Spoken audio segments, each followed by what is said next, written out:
Hello everyone, how are you all. I hope करती हूँ आप सारे अच्छे होंगे और आपका बहुत बहुत वेलकम है आपके अपने चैनल पे जिसका नाम है एडुग्रोन। हम ये एक ऐसा चैनल है जहाँ पे आपको 6 to 12 के सारे वीडियोस मिलेंगे बिल्कुल फ्री ऑफ कॉस्ट।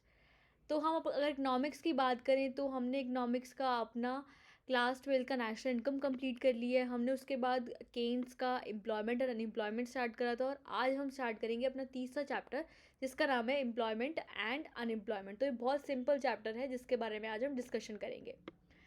तो उसको स्टार्ट करने से पहले मैं आपसे पूछना चाहूँगी कि आप अपने एग्ज़ाम्स का बिल्कुल स्ट्रेस तो नहीं ले रहे, आपकी प्रिपरेशन कैसी चल रही है अपने एग्ज़ाम्स की, और आपको कोई अगर इम्प्रूवमेंट देनी है, आप चाहते हो कि हम अपनी वीडियोस में कुछ ना कुछ इम्प्रूवमेंट करें और कुछ एडिशंस करें वीडियो में, तो प्लीज़ हमें बताइएगा।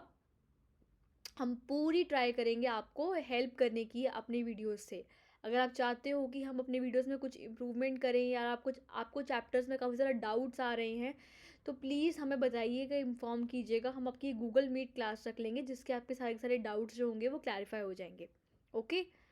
और आप हमारे दूसरे वीडियोस को भी चेकआउट कीजिए। हम एक वीडियोस बनाते हैं अकाउंटेंसी पे, पॉलिटिकल साइंस पे, ज्योग्राफी पे, मैथ्स में। राइट। तो हम सारे के सारे सब्जेक्ट जो होते हैं 6 to 12 के सब पे कवर करते हैं अपने वीडियोस। तो अगर आपको हमारी वीडियो से थोड़ी सी भी हेल्प मिली तो प्लीज़ हमारे चैनल को लाइक शेयर सब्सक्राइब कीजिएगा। आपका एक एक सब्सक्रिप्शन, एक एक लाइक हमारे लिए बहुत मैटर करता है। राइट। और मैं होप करती हूँ कि आप नेशनल इनकम के जो मैंने आपको थ्योरी करवाई थी आपने सारी रिवाइज करके कर लिया आपने रिवाइज, क्योंकि वो बहुत इंपॉर्टेंट चैप्टर था।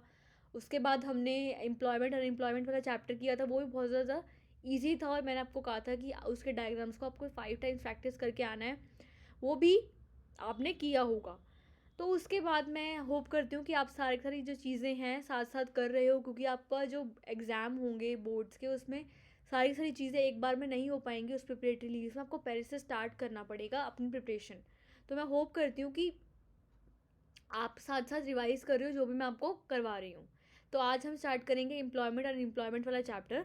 ये भी बहुत ज़्यादा सिंपल चैप्टर है। हमने काफ़ी ज़्यादा बेसिक से इसको देखेंगे, हम इसको और थोड़ा डीप में और जाएंगे। तो जो इंडियन इकोनॉमिक्स हम करेंगे वो बहुत ज़्यादा सिंपल है और ये मेनली क्या है, थ्योरेटिकल है। तो थ्योरेटिकल जो होती है चीज़ें उसमें आपको फ्री के मार्क्स मिलते हैं, आपको सिर्फ और सिर्फ लर्न करना है और जो क्वेश्चन आपको दिया होगा वही आपका एग्ज़ाम में आएगा। जो आपकी नोट्स में आपको करवाऊंगी जो क्वेश्चन वही आपका एग्ज़ाम में आएगा। तो ये बहुत सिंपल चैप्टर होने वाला है आज। तो मैं होप करती हूँ कि आप इसको अच्छे से देखोगे। तो let me open the presentation. Indian economics 2।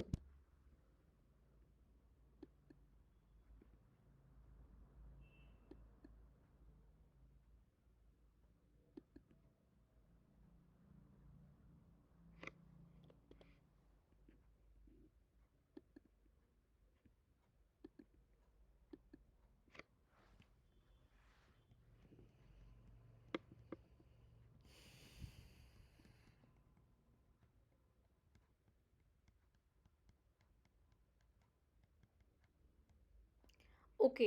तो हमारे चैप्टर का नेम है employment growth and informalisation and other issues.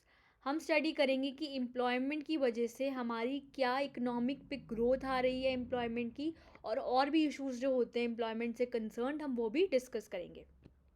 Okay.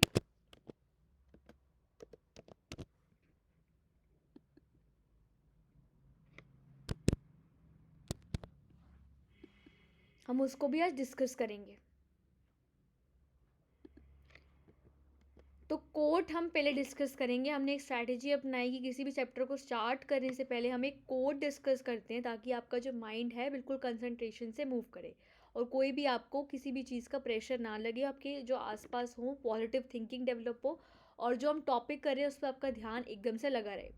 तो आज का कोट है, you do not find a happy place, you make it.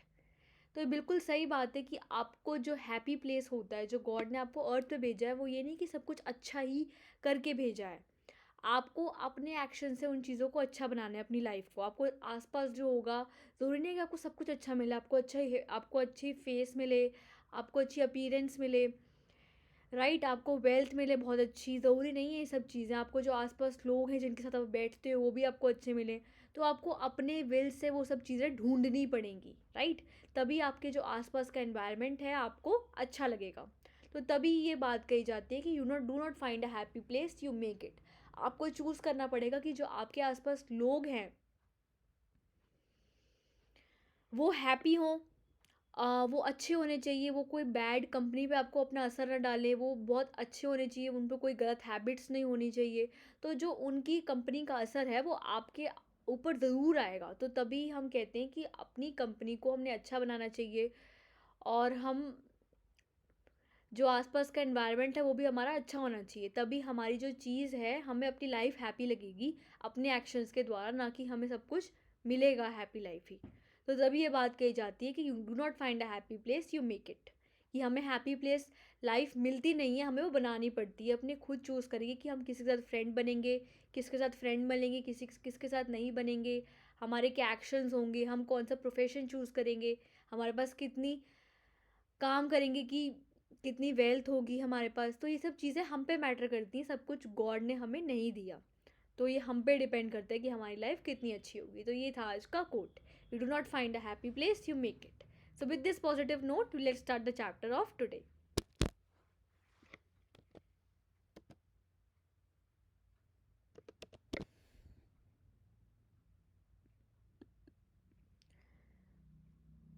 तो let's start the chapter of today. तो अब हम डिस्कस करेंगे एम्प्लॉयमेंट और अनएम्प्लॉयमेंट का मीनिंग। एम्प्लॉयमेंट का क्या मीनिंग होता है और एम्प्लॉयमेंट का क्या, अनएम्प्लॉयमेंट का क्या मीनिंग होता है, हम वो सब चीज़ें डिस्कस करेंगे।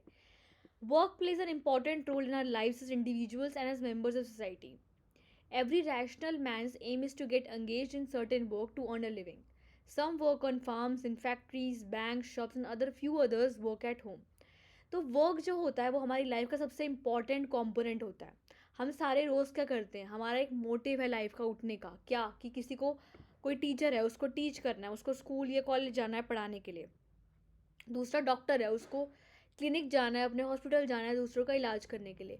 कोई तीसरा है वो पुलिसमैन है, उसको पुलिस स्टेशन जाना है जो हमारे सिटीजन्स हैं उनकी हेल्प करने के लिए।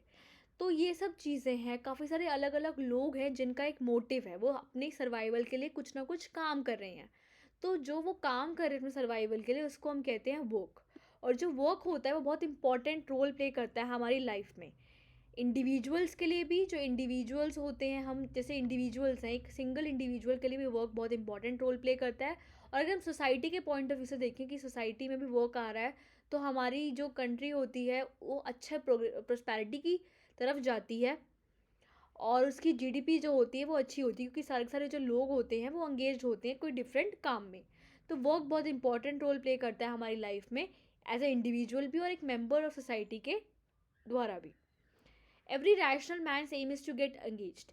किसी भी रैशनल मैन का, जो आदमी सोच समझकर कुछ काम करता है, उसका मेन एम होता है कि उसको कुछ ना कुछ एक काम में एंगेज होना है। ऑब्वियसली अगर कोई भी इतनी पढ़ाई कर रहा है या तो कोई बिजनेस कर रहा है, उसका यही मोटिव है कि उसको कहीं पे एंगेज होना है किसी काम में, अपने आप को बिजी रखना है, एक लिविंग अर्न करनी है। तो ऑब्वियसली किसी भी रैशनल मैन का यही एम है कि हमें एक लिविंग अर्न करनी है, और कुछ ना कुछ हमें सर्वाइवल के लिए मीन्स ऑफ मनी अर्न करनी, ताकि वो अपनी फैमिली को और अपने आप को सर्वाइव कर सके और अपनी एक अच्छी लाइफ जी सके। तो कुछ लोग होते हैं वो फार्म्स पे काम करते हैं, कुछ होते हैं वो फैक्ट्रीज़ में काम करते हैं। आप देखते हो कुछ लोग फैक्ट्रीज़ में जो मील्स होती हैं उसके अंदर काम कर रहे होते हैं। कुछ बैंक्स पे बैंकर का, कैशियर का काम करते हैं, और कुछ होते हैं वो शॉप्स पे काम करते हैं, उनके पास सामान रखा होता है, वो बेचते हैं वो सामान। और कुछ तो अपने घर घर से ही काम करते हैं। और work from home includes not only traditional work like weaving, lace making, all kind of handicrafts, but also modern jobs like programming work in the IT industry. तो हम कहते हैं कि जो वर्क फ्रॉम होम है उसमें सिर्फ और सिर्फ ट्रेडिशनल जॉब्स आएंगी। हमारी ट्रेडिशनल जॉब्स कौन सी होती हैं, लाइक वीविंग हो गया, लेस मेकिंग हो गया, हम जो वीव करते हैं, सिलते हैं कपड़े, या तो हमारा लेस मेकिंग हो गया। तो सिर्फ और सिर्फ जो ट्रेडिशनल काम है वो वर्क फ्रॉम होम के अंदर नहीं आते। ऑल काइंड ऑफ हैंडीक्राफ्ट्स, ये सब चीज़ें खाली की सारी वर्क के अंदर नहीं आती, बट कुछ ना कुछ मॉडर्न जॉब्स भी आती हैं। लाइक अगर आईटी इंडस्ट्री में कोई काम कर रहा है आदमी, बट उसने वो उसकी डिमांड है कि वो अपने घर से काम करेगा, जो ऑफिस का काम होगा अपने घर पे ही लैपटॉप पे करेगा, तो वो भी वर्क फ्रॉम होम के अंडर ही आएगा। तो सिर्फ और सिर्फ ट्रेडिशनल जॉब्स नहीं आती, बट हमारी जो वो वाली जॉब होती है वर्क फ्रॉम होम वाली, आईटी वाली, वो भी इसके अंदर आ जाती है।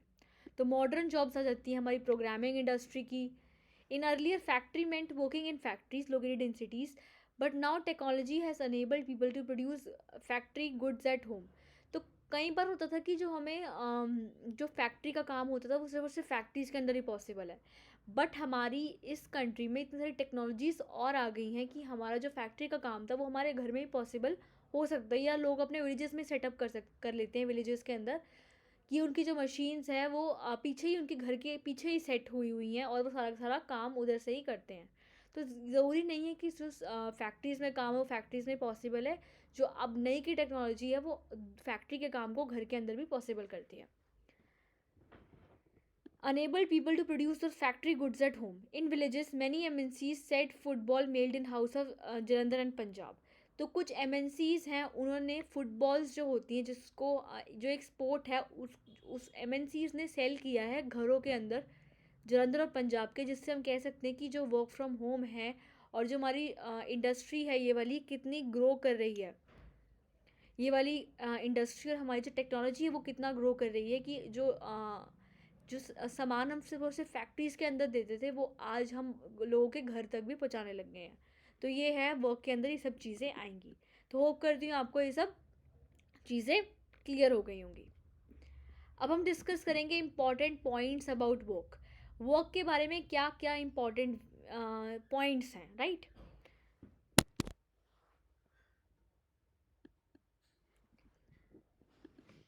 तो इम्पॉर्टेंट पॉइंट्स फ्रॉम वर्क में हमारा फर्स्ट पॉइंट है people work for earning a living.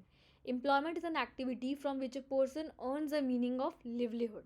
Some people get money by inheriting it, however, it does not completely satisfy anybody.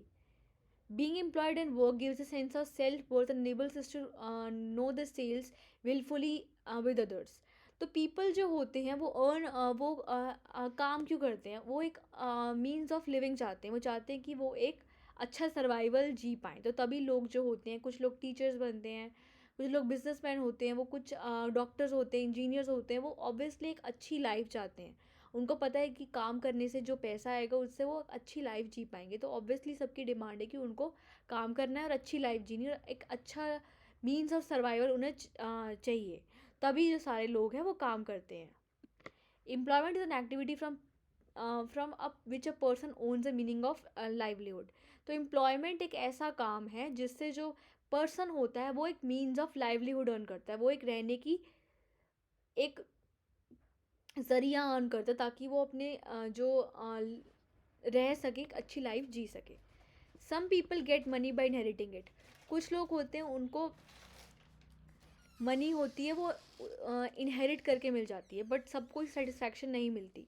तो तभी लोग जो होते हैं वो एम्प्लॉयमेंट सर्च करते हैं, कुछ काम सर्च करते हैं ताकि उनको एक सेंस ऑफ सेल्फ वर्थ मिले, उनको एक कॉन्फिडेंस आए अपने ऊपर कि उन्होंने भी ये काम किया और उससे जो मनी आई उन्होंने वो खुद कमाई है, ताकि उनको एक कॉन्फिडेंस आए अपने ऊपर और वो अपने बारे में अच्छा फील कर सकें। तो कईयों को तभी काफ़ी सारे लोग जो होते हैं वो काम करते हैं। Enables us to get sales willingfully with others. तो तभी हम काम करते हैं कि हम एक अच्छी ज़िंदगी जी सकें और अच्छा हमारा मीन्स ऑफ लाइवलीहुड हो सके। Every working person contributes a national income by engaging in different economic activities. हर एक आदमी है, जो हम जितने भी आदमी हैं, जो प्रोफेशनल्स हैं, वो जो सर्विसेज दे रहे हैं, या जो बिजनेसमैन हैं, वो कुछ ना कुछ कंट्रीब्यूट कर रहे हैं हमारी नेशनल इनकम पे। वो कुछ ना कुछ इकोनॉमिक एक्टिविटी में एंगेज है। इकोनॉमिक एक्टिविटी का मतलब ऐसे एक्टिविटी जो प्रोफेशनल पर्पज से के लिए की जा रही है, उससे कुछ ना कुछ मनी जनरेट हो रही है। अगर उससे कुछ मनी जनरेट हो रही है तो ऑब्वियसली उससे कुछ ना कुछ जो नेशनल इनकम है उससे भी थोड़ा थोड़ा थोड़ा कॉन्ट्रीब्यूशन मिल रहा है, राइट। हम कुछ ना कुछ कंट्रीब्यूट कर रहे हैं नेशनल इनकम पे। तो कोई भी वर्किंग पर्सन जो है वो नेशनल इनकम पे कंट्रीब्यूट करता है अपनी सर्विसेज को या अपने बिजनेस को सोसाइटी के अंदर पहुंचा के। We work not only for ourselves but also those who dependent like our family. It gives us a sense of accomplishment when we work to meet their needs. तो जो लोग होते हैं वो सिर्फ और सिर्फ खुद की नीड्स को सेटिस्फाई करने के लिए काम नहीं करते, बट जो लोग होते हैं उनकी कुछ हर एक आदमी की कुछ ना कुछ एक फैमिली होती है, तो उनकी नीड्स को सेटिस्फाई करने के लिए भी लोग जो हैं वो काम करते हैं, राइट। तो खुद की खुशी नहीं होती, बट जो फैमिली में लोग रहते हैं हमारे साथ, हम चाहते हैं कि कुछ हम इनकम लाएंगे तो जो फैमिली में लोग रहते हैं उनको भी कुछ ना कुछ एडिशनल सामान मिलेगा और उनकी थोड़ी सी खुशी आएगी। तो उनको सेटिस्फाई करने के लिए, उनको खुशी देने के लिए भी लोग काम करते हैं। तो ये था हमारी वर्क की डेफिनेशन कि लोग काम क्यों करते हैं। Some people get work by inheriting it, however it does not completely satisfy anybody. Being employed and work gives a sense of self-worth and enables us to create meaningfully with others. तो कुछ लोगों को जो होता है, उनके जो पापा होते हैं, उनकी जो फैमिली बिजनेस होता है वही बहुत बहुत तगड़ा होता है। तो अगर कोई भी आदमी अगर उनकी फैमिली में बॉर्न हुआ है तो ऑब्वियसली जो उनकी मनी होगी, उनके फादर्स की, उनके जो पेरेंट्स की मनी होगी, वो ऑब्वियसली उस पर ट्रांसफ़र हो जाएगी। बट कई लोगों को ये इस वाली मनी मंजूर नहीं होती, वो चाहते हैं कि वो अपनी खुद की मेहनत से वो काम करें। तो खुद की मेहनत से अगर काम करेंगे तो उनको पढ़ना पड़ेगा, या तो उनको अगर बिज़नेस करना है तो एक अच्छा आइडिया लाना पड़ेगा। तो अगर उनको खुद की मेहनत से उन्होंने कुछ मनी कमाई तो उनको एक सेल्फ वर्थ मिलता है, एक कॉन्फिडेंस आता है कि जो उनकी मनी है वो खुद से है, खुद से उन्होंने कमाई है, तो उनको और अच्छा लगता है और अच्छी वो लाइफ और जी पाते हैं। Just said you are working people give this site with the quality in the nature of employment in our country. तो ये जो हमारी इन्फॉर्मेशन है वर्क के बारे में, ये बताती है कि हमारी क्वालिटी कैसी चल रही है एम्प्लॉयमेंट की, हमारी कंट्री में एम्प्लॉयमेंट कैसी चल रही है। And help misunderstanding and planning human resources, और ये हेल्प करती है बताने में कि हमारे ह्यूमन रिसोर्सेज की हमारी कंडीशन कैसी चल रही है इकॉनमी में। It helps in aligning with the contribution made by different industries and sectors towards national income. It also helps to address many social issues such as explanation of march, discretion in society, child labor, etc. तो जो हमें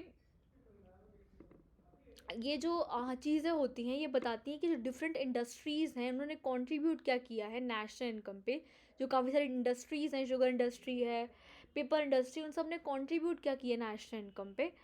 और हमारा जो sectors हैं, हमारे जो primary sector है, सेकेंडरी सेक्टर है, टर्शरी सेक्टर है, उसने क्या कंट्रीब्यूट किया है हमारी नेशनल इनकम में, राइट।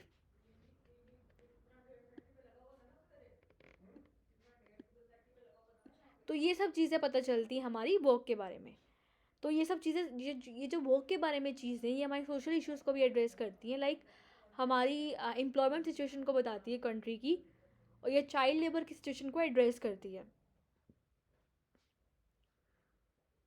राइट। तो ये सब चीज़ें जो है वर्क के बारे में बहुत इंपॉर्टेंट है। आई होप ये स्लाइड आपको क्लियर हो गई होगी। Let's move to next slide. Meaning of worker. A worker is an individual who is involve in some economic activity to earn a living. तो वर्कर का क्या मीनिंग होता है? वर्कर का मतलब जो काम कर रहा है। तो वर्कर एक ऐसा इंडिविजुअल है जो काम कर रहा है, अपनी इकोनॉमिक एक्टिविटी कर रहा है अपनी लिविंग अर्न करने के लिए। वर्कर एक इंडिविजुअल है जो इकोनॉमिक एक्टिविटी करने के लिए कुछ काम कर रहा है, राइट, अपनी लिविंग अर्न करने के लिए।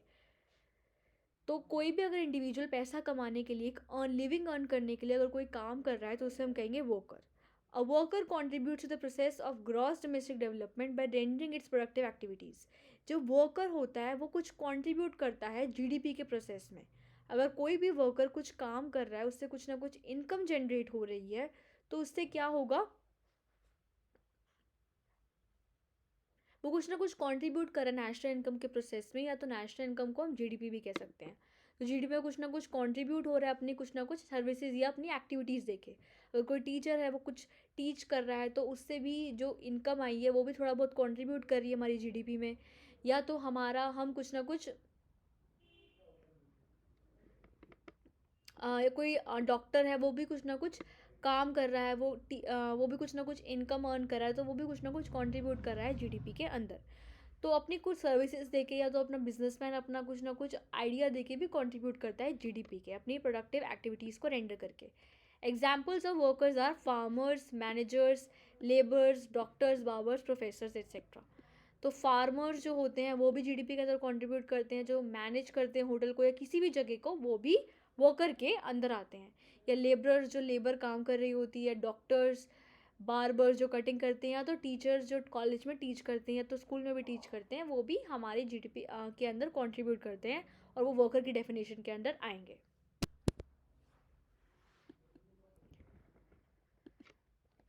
अब हम डिस्कस करेंगे ग्रॉस डोमेस्टिक प्रोडक्ट और नेशनल प्रोडक्ट का क्या मीनिंग होता है।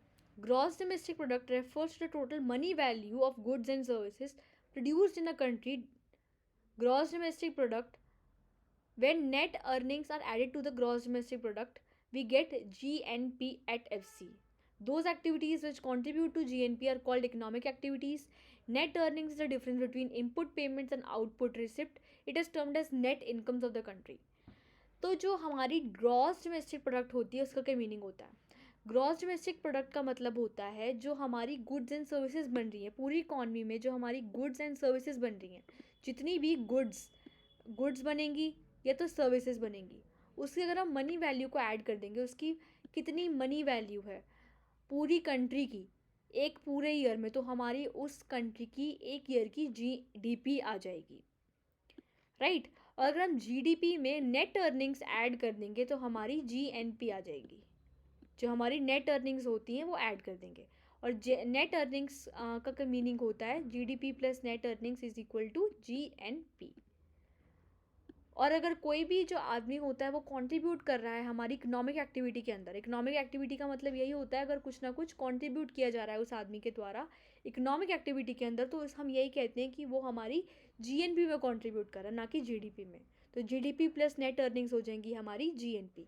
और नेट अर्निंग्स का मीनिंग होता है it refers the difference between input payments, जो हमने रिसिप्ट्स हमें रिसीव हुई और उससे जो हमने पेमेंट्स कर दी, तो रिसिप्ट्स और inputs output receipt minus input payments का जो डिफरेंस होता है वो होता है हमारी net earnings. Output payments, output receipt जो हमें मिला पैसा, और उससे जो हमने इनपुट पेमेंट्स कर दी, वो हो जाएगा हमारी नेट अर्निंग्स के डेफिनेशन में इंक्लूड। और अगर हम जीडीपी में नेट अर्निंग्स ऐड कर देंगे तो आ जाएगा हमारा GNP. Net earnings can be positive और negative. If income from exports are more than payments, if they are positive. If exports is equal to imports, they are equal. When imports are negative, negative when received from exports are less than payments for imports. तो net earnings जो होती है हमारी वो positive हो सकती है, negative हो सकती है, ज़ीरो हो सकती है। पॉजिटिव तब होंगी हमारी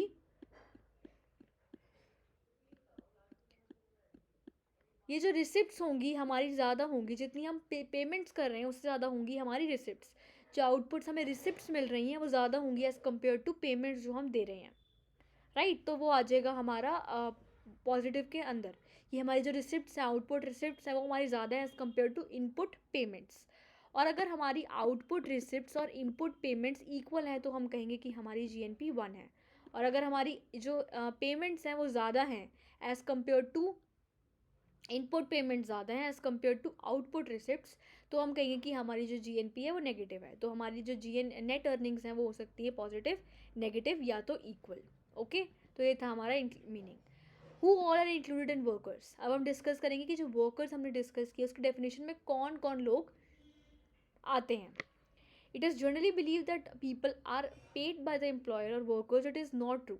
It also includes self-employed persons like shopkeepers, barbers, cobblers, etc.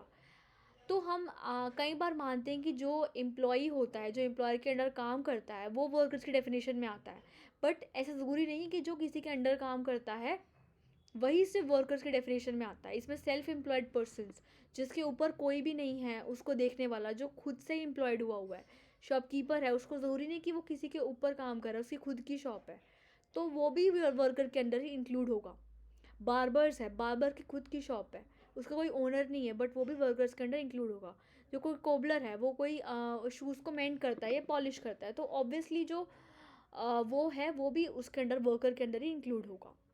It also includes those people who remain temporarily absent from work due to illness, injury or other mental disability. तो जो लोग कुछ टाइम के लिए absent हैं work से, अपनी illness की वजह से, या तो अपनी इंजरी की वजह से, या तो अपनी फिजिकल डिसेबिलिटी की वजह से वो कुछ टाइम के लिए काम नहीं कर पा रहे हैं, तो वो भी हमारे वर्कर्स के अंडर इंक्लूड होंगे। या तो बैड वेदर आ गया तो इसकी वजह से वो अपने जहाँ पे वो रहते हैं वो वहाँ पे शिफ्ट नहीं कर पा रहे किसी दूसरी जगह पे, या कोई फेस्टिवल आ गया तो इसलिए वो थोड़े दिन के लिए एबसेंट हो गए, या कोई सोशल रिलीजियस फंक्शन आ गया, या तो कोई और रीज़न आ गया। It also include those people who help in the main work. तो अगर कोई जो आदमी है वो एबसेंट है कुछ टाइम के लिए वर्क से किसी भी रीज़न के लिए, तो वो भी हमारी वर्कर की डेफिनेशन में इंक्लूड होगा। और इसमें वो सब लोग भी आते हैं जो हेल्प करते हैं किसी मेन आदमी को। अगर कोई शॉपकीपर है, उसमें एक छोटू होता है जिससे हम काम करवाते हैं, तो अगर जो मेन हेड है पूरी शॉप का, उसने कोई एक ओनर थोड़ा सा एक वर्कर रखा हुआ है एक हेल्पर, एज अ हेल्पर, तो वो दोनों हमारी वर्कर के अंडर इंक्लूड होंगे। उससे वो छोटू जो काम करता है वो इंक्लूड नहीं होगा, और हमारा जो ओनर है शॉप का वो भी इंक्लूड होगा, और जो हमारा काम करता है बॉय वो भी इंक्लूड होगा, राइट। तो ये था हमारा वर्कर के अंदर include. As it means all those were engage in economic activities, तो जो भी लोग हमारे इकोनॉमिक एक्टिविटीज़ के अंडर एंगेज हैं, किसी भी कैपेसिटी के under. Workers of the term, workers include all people who engage in web work, तो वर्कर्स के अंडर सारे लोग आ जाएंगे जो काम कर रहे हैं। वो हो सकता है छोटे हों, या फिर वर्कर्स भी हो सकते हैं, या तो उनके कोई सर्वेंट भी हो सकते हैं। तो सारे के सारे हमारे वर्कर की डेफिनेशन में आएंगे। वो कुछ कंट्रीब्यूट कर रहे हैं हमारे जीएनपी के under, they are called workers. वो सेल्फ एम्प्लॉयड भी हो सकते हैं और हमारे हायर्ड भी हो सकते हैं। तो ये था हमारा इसका मीनिंग। अब हम डिस्कस करेंगे इकोनॉमिक एक्टिविटीज़ का क्या मीनिंग है। All activities which contribute to gross national product of goods and services are called economic activities. तो जो भी हमारी एक्टिविटीज़ कॉन्ट्रीब्यूट कर रही हैं ग्रॉस नेशनल प्रोडक्ट की, जो भी जीएनपी में कुछ ना कुछ एक्टिविटीज़ कॉन्ट्रीब्यूट कर रही हैं हमारी, तो वो आ जाएंगी हमारी ग्रॉस डोमेस्टिक प्रोडक्ट के अंदर कुछ कंट्रीब्यूट कर रही है, तो वो हो जाएंगी हमारी इकोनॉमिक एक्टिविटीज़। अब हम डिस्कस करेंगे हमारे वर्कर्स के टाइप्स कितने हैं। हमने वर्कर्स का मीनिंग डिस्कस किया लास्ट स्लाइड में कि वर्कर्स का मीनिंग क्या है, तो उसके टाइप्स कौन कौन से हैं अब हम वो डिस्कस करेंगे। फर्स्ट है हमारा self employed. These people who work in their own business and get profit as a reward, they are said to be self employed. Self employed is a major source of livelihood for both men and women. This category accounts for more than 50% of the workforce. तो ऐसे लोग जिनके ऊपर कोई भी head नहीं है, वो खुद से ही काम कर रहे हैं। फॉर एग्जाम्पल एक बिजनेसमैन होता है, बिजनेसमैन क्या होता है, वो खुद से ही काम करता होता है, उसके ऊपर कोई ना कोई एक एम्प्लॉयर नहीं है उसे सैलरी देने के लिए। उसे जो प्रॉफिट होगा अपने बिजनेस से वही उसकी इनकम है। तो ये है हमारी सेल्फ एम्प्लॉयमेंट की डेफिनेशन के अंडर।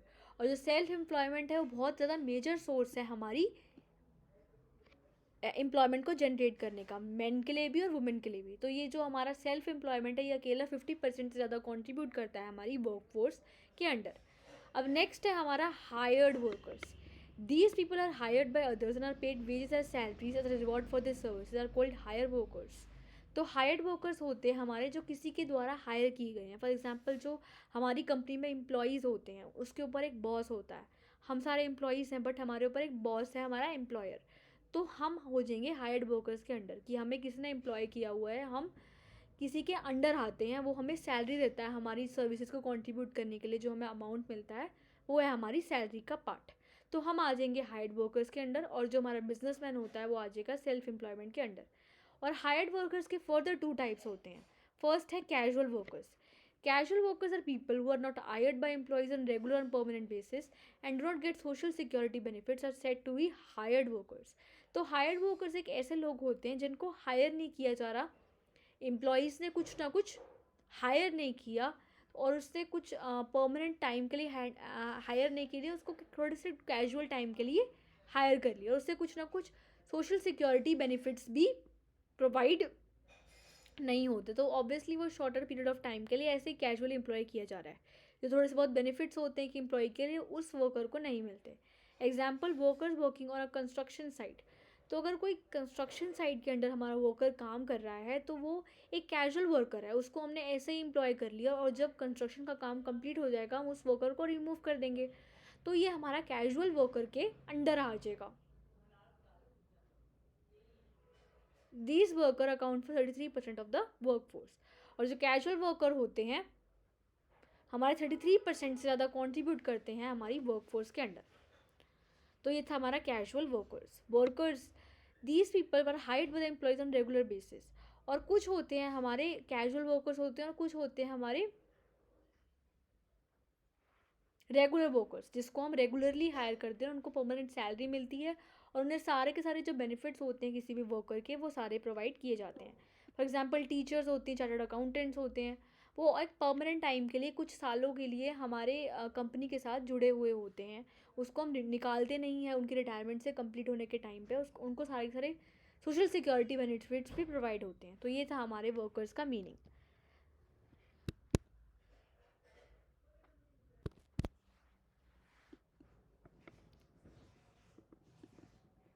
तो अब हम डिस्कस करेंगे लेबर फोर्स का मीनिंग.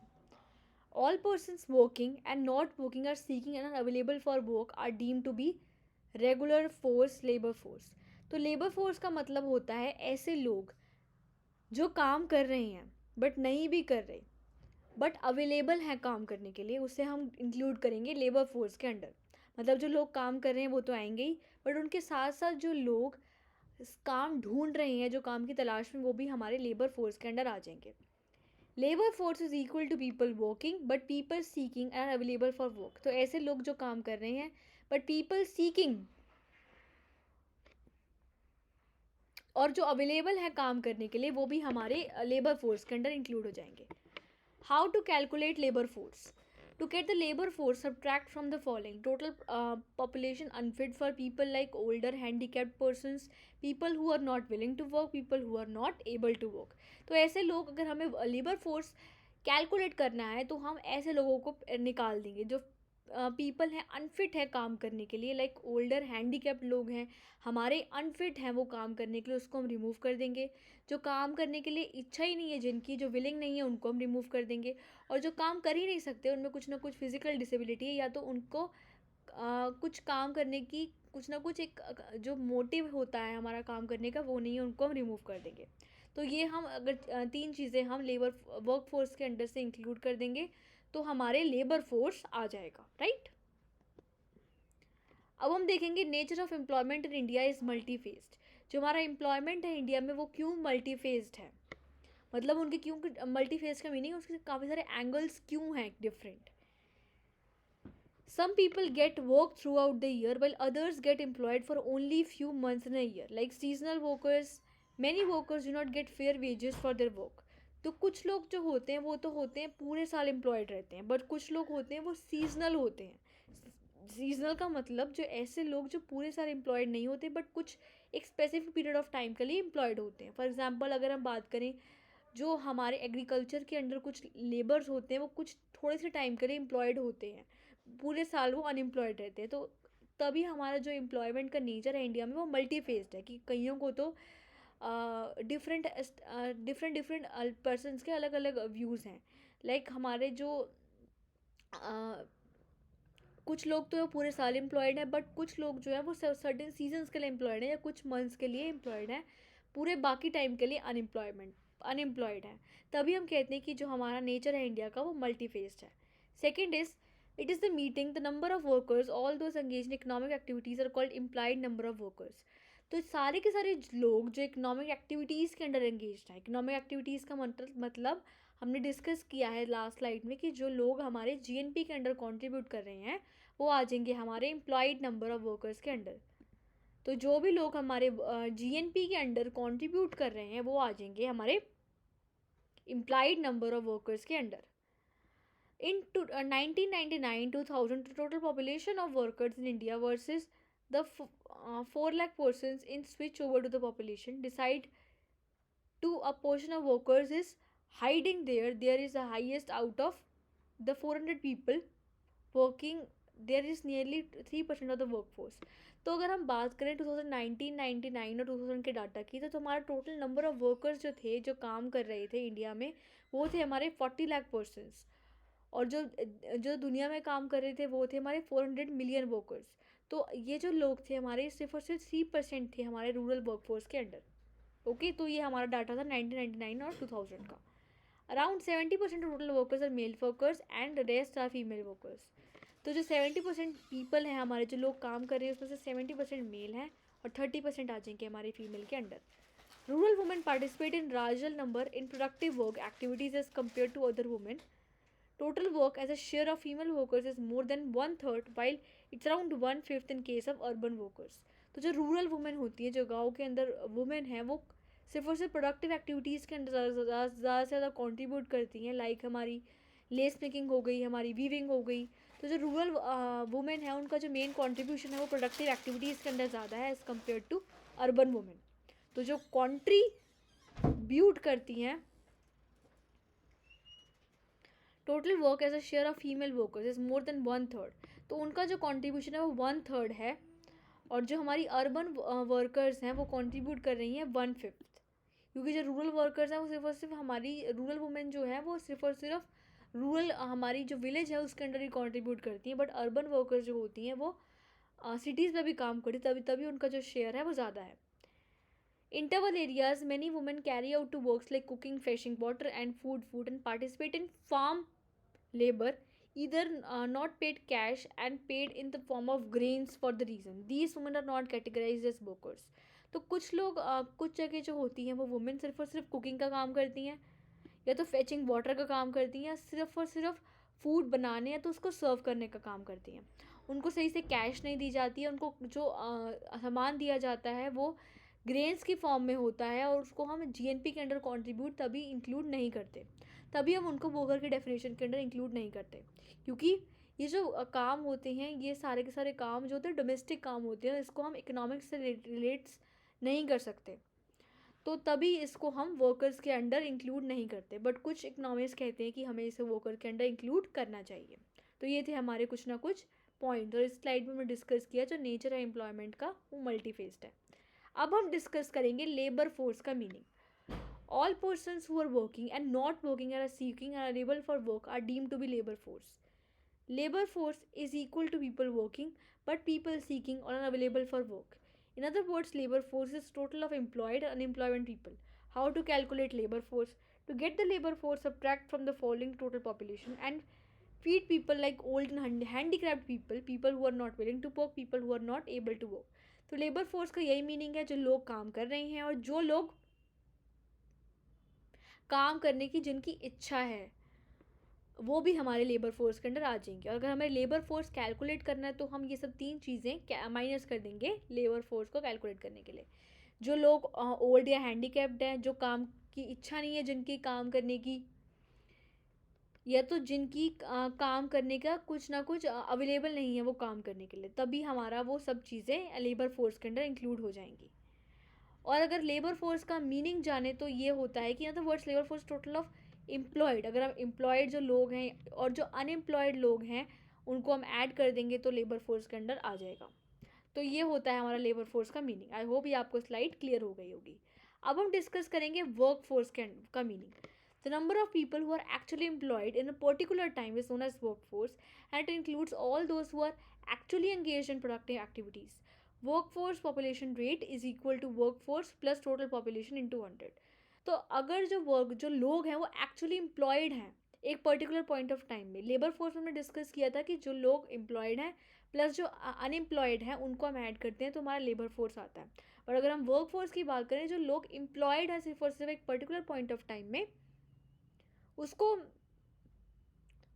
हम वर्क फोर्स के अंडर इंक्लूड करेंगे. It also includes all those who are actually engage in production activities. तो ऐसे लोग जो एक्चुअली एंगेज है कोई प्रोडक्टिव एक्टिविटी कर रहे हैं उसको हम कहेंगे वर्क फोर्स के अंडर. तो अगर हमें वर्क फोर्स पॉपुलेशन रेट निकालना है तो ये हो जाएगा वर्क फोर्स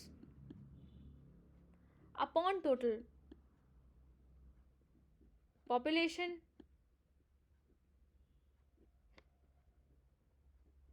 इंटू 100. तो ये आ जाएगा हमारा वर्क फोर्स पॉपुलेशन रेट. अब हम डिस्कस करेंगे labour force participation rate. Ratio of labour force participation rate is called labour force participation rate.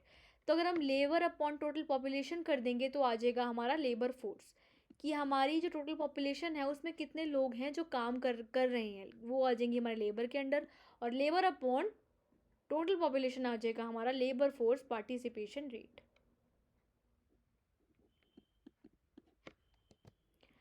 तो अब हम डिस्कस करेंगे वर्कर पॉपुलेशन रेशियो.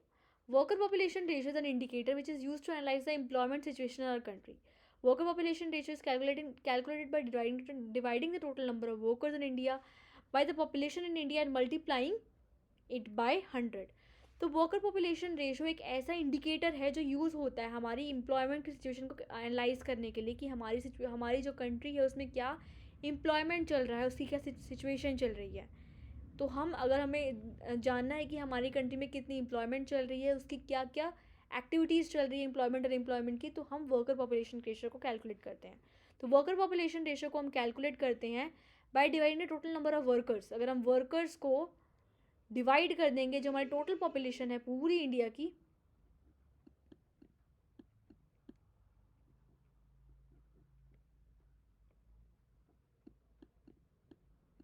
इंटू 100, तो आ जाएगा हमारा वर्कर पॉपुलेशन रेशो का मीनिंग, और आ जाएगा हमारा वर्कर पॉपुलेशन रेशो कैलकुलेट होके आ जाएगा। तो हमने काफ़ी सारे पॉइंट डिस्कस किए, लेबर फोर्स पार्टिसिपेशन रेट क्या होता है, वर्कर पॉपुलेशन रेशो क्या होता है, इसके जो फॉर्मूलाज हैं आपको बहुत अच्छे से करने हैं, क्योंकि 1 मार्क के जनरली एग्जाम्स में आ जाते हैं कि वर्क फोर्स क्या होता है, लेबर फोर्स क्या होता है।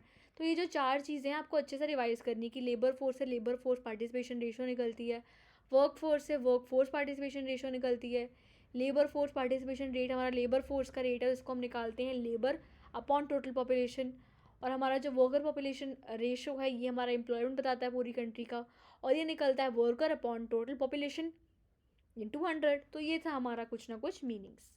अब हम डिस्कस करेंगे कुछ important points worker population ratio के बारे में। जो वर्कर पॉपुलेशन रेशो हमने पढ़ी यहाँ पे कि workers upon total population into 100, उसको हम कुछ ना कुछ इंपॉर्टेंट पॉइंट्स के साथ लिंक करेंगे। Worker population ratio is very useful to determine total number of proportion of people that actively contributed to the production of goods and services in our country। तो worker population ratio एक ऐसी ratio है जो बताती है कि कौन लोग हैं जो एक्टिवली कंट्रीब्यूट कर रहे हैं हमारी गुड्स एंड सर्विसेज की प्रोडक्शन में, पूरी कंट्री की गुड्स और सर्विसेज की प्रोडक्शन में कौन लोग जो हैं वो एक्टिवली कंट्रीब्यूट कर रहे हैं। तो अगर हमें जानना है कि किन लोगों का सबसे ज़्यादा कॉन्ट्रीब्यूशन है हमारी production of goods and services में, तो हम obviously worker population ratio calculate करेंगे। Higher ratio indicates the higher version of its population in world of economic activities। अगर हायर रेशो होगी तो इसका ये मतलब है कि जो हाई लोग हैं वो ज़्यादा कंट्रीब्यूट कर रहे हैं हमारी इकोनॉमिक एक्टिविटी के अंदर, और अगर मीडियम या लो होगी इसका मतलब है कि less people are involve in economic activities. तो जो अगर लो होगी हमारी रेशो तो हम कहेंगे कि हमारे कम लोग जो है वो इकोनॉमिक एक्टिविटी के अंदर कंट्रीब्यूट कर रहे हैं। Worker population ratio indicate the status of workers in the society and the working conditions। By knowing the status with which a person is placed in the enterprise, it can be positive to determine the quality of employment in our country। It also enables us to know the catchment who is a worker has for the job and the process by him over the co-workers। तो worker population ratio ये बताती है कि हमारे जो workers हैं उनका status कैसा चल रहा है पूरी कंट्री में, और उनकी वर्किंग कंडीशंस कैसी हैं, वो किस एनवायरनमेंट में काम कर रहे हैं। ओके तो जो वर्कर पॉपुलेशन रेशो है हमारी पॉजिटिव भी हो सकती है। अगर पॉजिटिव होगी तो मतलब ये है कि जो लोग काम कर रहे हैं उनकी जो क्वालिटी है वो अच्छी है, और उसका पता चलता है कि हमारे जो लोग काम कर रहे हैं वो अच्छी सिचुएशंस में काम कर रहे हैं, और उनकी जो क्वालिटी है काम करने की, जिस सिचुएशन में वो काम कर रहे हैं वो अच्छा है। और अगर वो कम है, नेगेटिव आ रही है, तो इसका मतलब यही है कि जो उनकी क्वालिटी है वो काम करने के लिए कम है। और अगर पॉजिटिव आ रही है हमारी वर्कर पॉपुलेशन रेशो, उसका ये भी मतलब है कि जो लोगों को अटैचमेंट है काम से वो काफ़ी अच्छी है, और नेगेटिव आ रही तो मतलब उनको इतनी अटैचमेंट नहीं है काम से। तो हमारी जो वर्कर पॉपुलेशन रेशो है वो बहुत ज़्यादा इंपॉर्टेंट इंडिकेटर है हमारी जीएनपी को और हमारी एम्प्लॉयमेंट सिचुएशन को मेजर करने का। तो हम डिस्कस करेंगे एम्प्लॉयमेंट का क्या मीनिंग होता है। इस चैप्टर का थीम ही यही कि हमें डिस्कस करना है एम्प्लॉयमेंट का मीनिंग। तो अब हम डिस्कस करेंगे एम्प्लॉयमेंट का क्या मीनिंग होता है। Employment refers to an activity which enables a person to know a means of living। It refers to an arrangement by which person earns income or means of livelihood। तो employment का मतलब एक ऐसी activity जो एक person को एक ज़रिया देती है एक मीन्स ऑफ लिविंग अर्न करने का।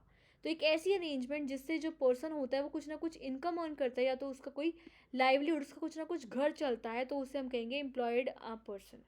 एम्प्लॉयमेंट में भी सेल्फ एम्प्लॉयमेंट। एम्प्लॉयमेंट हमारी दो टाइप्स की हो सकती है, एक होती है हमारी सेल्फ एम्प्लॉयमेंट और एक होती है हमारी वेज एम्प्लॉयमेंट। सेल्फ एम्प्लॉयमेंट का मतलब self employment refers to arrangement and worker uses only sources to make the living is known as self employment. तो सेल्फ एम्प्लॉयमेंट का मतलब एक ऐसी अरेंजमेंट जिसमें जो वर्कर है वो अपने खुद के रिसोर्सेज यूज़ कर रहा है, वो किसी से हायर नहीं कर रहा और उससे कुछ ना कुछ सैलरी नहीं मिलती, वो खुद से एम्प्लॉयड है। फॉर एग्जाम्पल एक बिजनेसमैन है, वो बिजनेसमैन किसी के अंडर काम नहीं कर रहा, वो अपने खुद से ही काम कर रहा है, और उसे जो प्रॉफिट मिलता है वो होगी उसकी इनकम।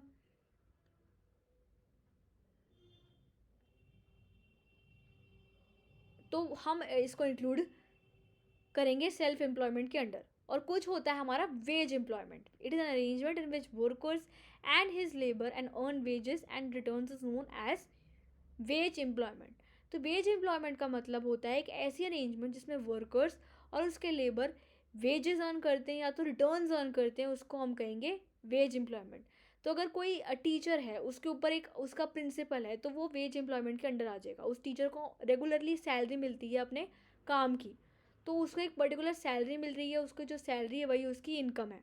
तो अपनी सर्विस प्रोवाइड करने के लिए उसको एक सैलरी मिल रही है रिटर्न में, तो वो ऑब्वियसली एक वेजेस अर्न कर रहा है रिटर्न में, तो उसको हम कहेंगे वेज एम्प्लॉयमेंट। तो सेल्फ एम्प्लॉयमेंट का मतलब वो खुद से ही एम्प्लॉयड है, उससे कुछ ना कुछ सैलरी नहीं मिल रही।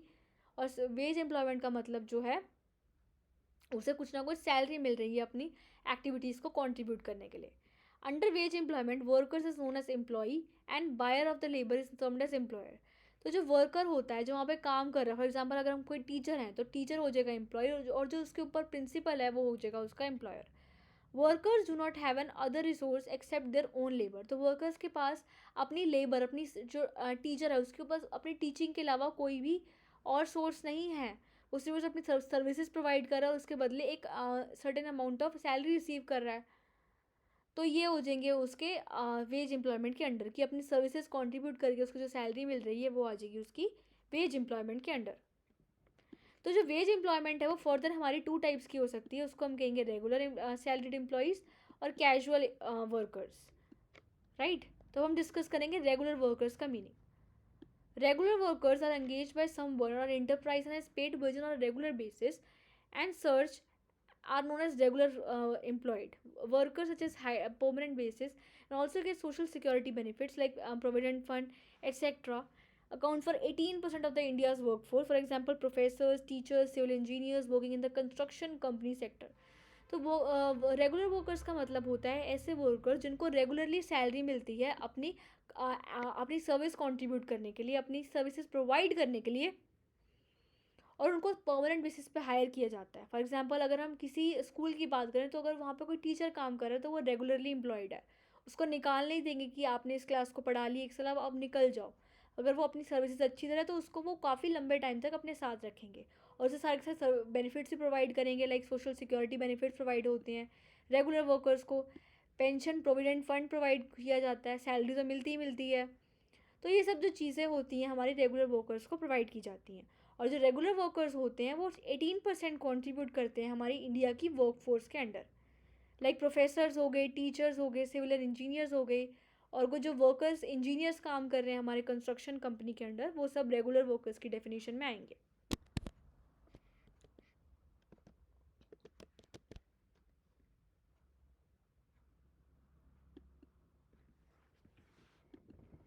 तो ये था रेगुलर वर्कर्स का मीनिंग। अब हम डिस्कस करेंगे कैजुअल वर्कर्स का मीनिंग। जो हमारे वेज एम्प्लॉयमेंट होती है उसके अंडर ही दो वर्कर्स आते हैं, रेगुलर और कैजुअल। तो अब हम कैजुअल का मीनिंग डिस्कस करेंगे। Workers are casually engage and return get remuneration for the work done are known as casual workers. तो कैजुअल वर्कर्स का मतलब होता है वो लोग जो कैजुअली एंगेज हैं किसी काम के अंडर, उनको रिटर्न में रेमुनरेशन मिलती है। फॉर एग्जाम्पल जो कंस्ट्रक्शन वर्कर्स के अंडर अगर हमारी कोई वर्कर्स काम कर रहे हैं, तो कंस्ट्रक्शन वर्कर्स के अंडर मेनली क्या होता है, वो कुछ ना कुछ एक थोड़े से टाइम के लिए उनको हायर किया जाता है, और जब वो कंस्ट्रक्शन का काम पूरा हो जाता है तब उनको निकाल दिया जाता है। तो जो वर्कर्स वो एम्प्लॉय किए जाते हैं थोड़े से टाइम के लिए, उससे हम कहते हैं कैजुअल वर्कर्स। तो कैजुअल वर्कर्स को एक परमानेंट बेसिस पे हायर नहीं किया जाता, उनको कोई रेगुलर इनकम भी प्रोवाइड नहीं की जाती, वो थोड़े से टाइम की इनकम प्रोवाइड कर देते हैं बस, और ना कोई सोशल सिक्योरिटी बेनिफिट्स मिलते हैं, ना कोई पेंशन मिलता है, ना ग्रेचुटी मिलती है, कुछ भी प्रोवाइड नहीं किया जाता उनको from the government. Job security official benefits and cash account to 30% of the India's workforce. तो जो हमारे जो कैजुअल वर्कर्स हैं वो 30% इंडिया की जीडीपी के अंडर कॉन्ट्रीब्यूट करते हैं। ओके, अब हम डिस्कस करेंगे distribution of employment by region. एक रीजन और दूसरे रीजन में हमारी एम्प्लॉयमेंट कैसे डिस्ट्रीब्यूट की गई है। Distribution of employment by region enables us to know the quality of employment and attachment the labours has to their job. अगर जो हमें पता चलता है कि डिस्ट्रीब्यूशन ऑफ एम्प्लॉयमेंट्स की डिस्ट्रीब्यूशन से कि जो वर्कर है उसकी क्वालिटी कैसी है काम करने की, और उसको जो वहाँ पे काम कर रहा है उसकी क्वालिटी कैसी है, और जो वर्कर्स है उसको कितनी अटैचमेंट है अपनी जॉब से, तो ये हमें रीजन से पता चलता है डिस्ट्रीब्यूशन ऑफ एम्प्लॉयमेंट की। Self employment it is a major source of livelihood and both and urban areas, but in the case of rural areas self employment workers are generated as majority of rural people. तो self employment जो है सबसे major source है हमारी livelihood को contribute करता है हमारा सेल्फ एम्प्लॉयमेंट, हमारा सेल्फ एम्प्लॉयड वर्क। तो सेल्फ एम्प्लॉयमेंट सबसे ज़्यादा मेजर सोर्स है हमारा लाइवलीहुड को कंट्रीब्यूट करने का। तो ये रूरल एरियाज़ के अंदर भी बहुत ज़्यादा वो है, सबसे ज़्यादा मेन करता है इनकम कंट्रीब्यूट, और अर्बन एरियाज़ के अंदर भी कंट्रीब्यूट करता है हमारा self employed work. But in the case of rural areas, self-employed workers are generated as majority of rural people are engaged in farming on the loads of land. But अगर हम self employment की बात करें, जो लोग अपने आप से ही काम करते हैं, उनको रिटर्न में प्रॉफिट मिलता है as a result of their risk. तो उनको जो अगर प्रॉफिट प्रोवाइड किया जा रहा है तो वो सेल्फ एम्प्लॉयमेंट के अंडर आ जाएंगे। उनको उनके ऊपर कोई आदमी नहीं है उनको सैलरी देने के लिए, वो खुद से ही काम किए जा रहे हैं, उनको जो सैलरी प्रोवाइड कोई नहीं कर रहा है।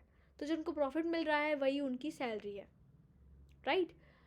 तो अगर हमें सेल्फ एम्प्लॉयमेंट की बात करें तो ये रूरल एरियाज़ और अर्बन एरियाज़ दोनों में एग्जिस्ट करती है। बट जो हमारी रूरल एरियाज़ है उसमें ज़्यादा से ज़्यादा लोग जो है फार्मिंग के अंडर एंगेज होते हैं। अगर फार्मिंग के अंडर वो लोग एंगेज हैं तो वो खुद से ही सेल्फ एम्प्लॉयड हैं। तो ज़्यादा जो सबसे ज़्यादा रूरल इंडिया में हमारे सेल्फ एम्प्लॉयमेंट लोग ज़्यादा पाए जाते हैं as compare to urban areas. अब अगर हम कैजुअल वर्कर्स की बात करें, in the case of workers, casual workers account for second major source of employment. तो सेल्फ एम्प्लॉयमेंट के बाद जो हमारा सबसे ज़्यादा कंट्रीब्यूट कर रहा है तो वो है हमारा कैजुअल एम्प्लॉयमेंट। तो कैजुअल वर्कर सबसे second largest major source of employment है। 35% हमारा कैजुअल वर्कफोर्स कंट्रीब्यूट कर रहा है हमारे इसमें, और हमारे जो कैजुअल वर्कफोर्स है वो 35% कंट्रीब्यूट कर रहा है। अब हमारे कैजुअल वर्कर्स के अंडर आ जाएंगे, फिर आ जाएगा हमारा regular salaried employees. In urban areas it is the second major source of with 42% of workforce. फिर आ जाएगा हमारा रेगुलर सैलरीड एम्प्लॉयज़। अगर हम रेगुलर सैलरीड एम्प्लॉयज़ की बात करें तो हमारा अर्बन एरियाज़ में तो ये सेकेंड लार्जेस्ट है, 42%। Urban people have a variety of employment opportunities because of the educational attainment and skills. तो अगर कोई रेगुलर सैलरीड एम्प्लॉयड तो उसको मतलब सारे सारे बेनिफिट्स प्रोवाइड किए जा रहे हैं उस आदमी को, उसको रेगुलरली एंगेज किया जा रहा है।